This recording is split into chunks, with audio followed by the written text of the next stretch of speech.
Žmonės, kur paprasčiausiai nesijaučia laimingi ir gyvenime gal ir taip. Tada kartais mėgsta lieti tą savo pyktį ant kitų žmonių, nes kitaip atrodo arba kitos tikybos ar dar kažkas. Bet mažiau reikia kreipti dėmesio ir tai nereaguoti paprasčiausiai kartais reikia.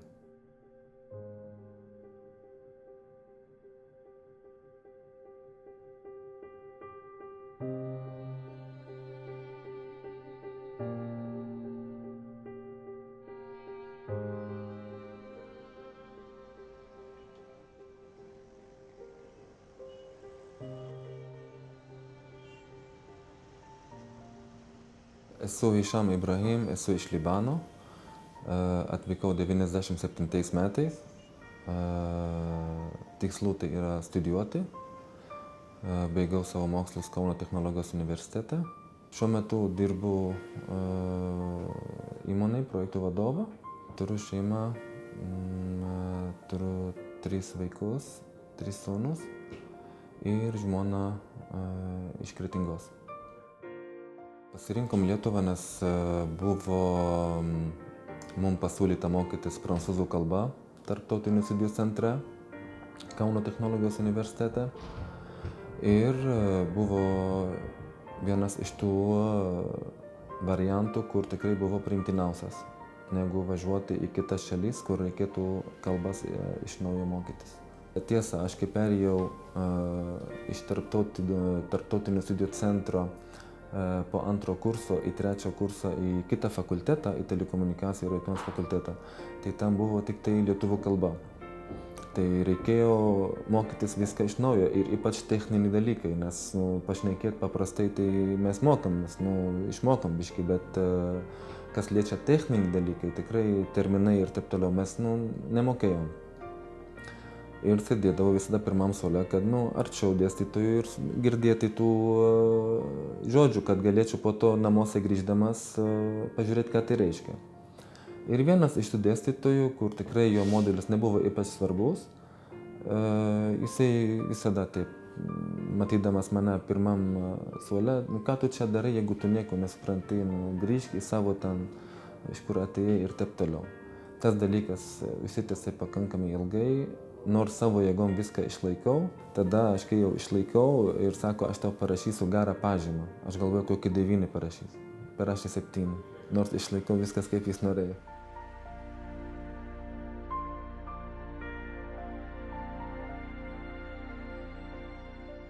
Būna ir valdiškose institucijose elgiasi kartais su tavim nepagarbiai ar dar kažkur. Tai turi suprasti kartais irgi žmonės, kad čia atvažiavę žmonės. Iš pirmos dienos jie neišmoks kalbos. Vis tiek laiko reikia, kad jie pradėtų ir taip toliau. Tai kartais irgi turim juos suprasti. Nes, žmogus atėjęs čia mokytis arba dar kažkas, jis negali visų įstatymų dalykų žinoti. Nes jis studentas, ką tik atvažiavęs, arba koks nors migrantas kitas. Turim kartais į tos dalykus reaguoti gal ramiau. Ir tos replikos arba to veido išraiškos reikia, aš manau, ir suprasti tų žmonių. Nereikia taip tos replikos piktos arba kaip čia pasakyti, taip švelniai, kad irgi ten niekas nesijaustų, kad čia šmeižiu ar dar kažkas tai. Galėtų kartais tikrai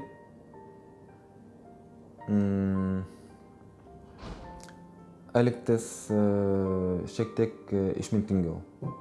Taip. Mano žmona tai katalikė nuo gimimo iki šios dienos ir niekas to nereguliuoja ir nereguliuos. Mes esam pakankamai suaugę žmonės ir kiekvienas gyvena, bent jau šitas dalykas tai yra, turi turėti žmogus savo laisvę. Tai ir nedarom iš to problemų. Mes tuokiamės pradžiai kadangi, žinai, musulmonai tai turi, santykiai negali būti prieš vestuvės ir bla bla bla. Tai mes tada pakvietėm pirmą mūsų šeichą, tas kunigas, sakykim taip. Ir mes tada pasirašėm tą vadinamą vedybos sutartį, kad jinai tikrai mano jau bent jau prieš Dievą jinai yra mano žmona. Ir tada laukiam, kol tėvai, kaip sakant, jos sutiktų ar duotų leidimą mum jau ženytis. Vis tiek, iš kitos šalies, ne iš Europos galų gale, musulmonas ir aibė tų dalykų, kur tikrai privertė jiems nerimauti. Vis tiek galų gale čia dukra, visiems dukros yra pačios brangiausias turbūt, brangiausias žmogus turbūt, kiekvienam tėvui, mamai ir taip toliau. Jos tėvai nežinojo, kad mes esam susituokę pagal pas kunigą, sakykim taip. Ir jie nenorėjo, kad mes gyventumėm kartu ir taip toliau. Tai va, tai taip ir buvo. Po to tėvai pasakėm, kad va, mes datą nustatėm, prašom jūsų dalyvavimą labai ir mes tikrai norėtum ir taip toliau. Ir atvažiavo, dalyvavom, viskas, prisišokom, prisišventom ir taip viskas baigėsi gražiai. Kad žmonių požiūris keistųsi, reikia tų žmonių paimti ir nuvežti ten, bet taip yra neįmanoma. Pirmas dalykas. Libanas, Sirija, Jordanija, sakykime, Irakas, bet jeigu šnekėt apie tos tris šalis, Libanas, Sirija, Jordanija, tai yra įvairių kultūrų, įvairių tikybų, skirtingų labai etninių bendruomenių, tiek religinė prasme, tiek aplamai kitų dalykų. Tad mes nuo mažens, kai augam taip. Neskiriam tų kaimynas ar krikščionis, ar kaimynas kitos musulmonų šaknies, koks šiitas ar alavitas. Buvo tas visas gyvenimas taip, kad kažkaip šiltai, draugiškai ir taip toliau. Nors buvo karų, nors buvo viską. Bet dėja, pastaruoju metu įvykiai irgi padarė tokią blogą išvadą arba blogą vaizdą. Tai vienintelis dalykas. Aš linkiu to irgi tikrai lietuviam, kad nebijotų atvirauti. Ir nesakau, kad visi dabar, kas atvyks ir visi, kas bus iš kitų šalių atvykėliai, sakykime, bus jie visi nuostabūs žmonės ir geri žmonės, arba jie. Tame tarpe gali būti visko kaip ir visur. Bet tik tai atvirauti ir neturėti iš ankstinių nuomonių apie visą tautą.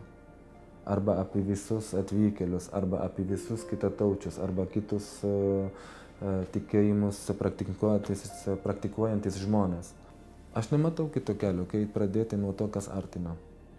Neliečiant tas, kas mus skiria. Reiškia, tu katalikas, aš musulmonas, tu lietuvis, aš libanietis. Šitą metam į šoną, o šnekam kaip tu Tomas, aš Išamas, arba tu Jonas, ar dar kažkas ir taip toliau. Kaip žmogus su žmogu.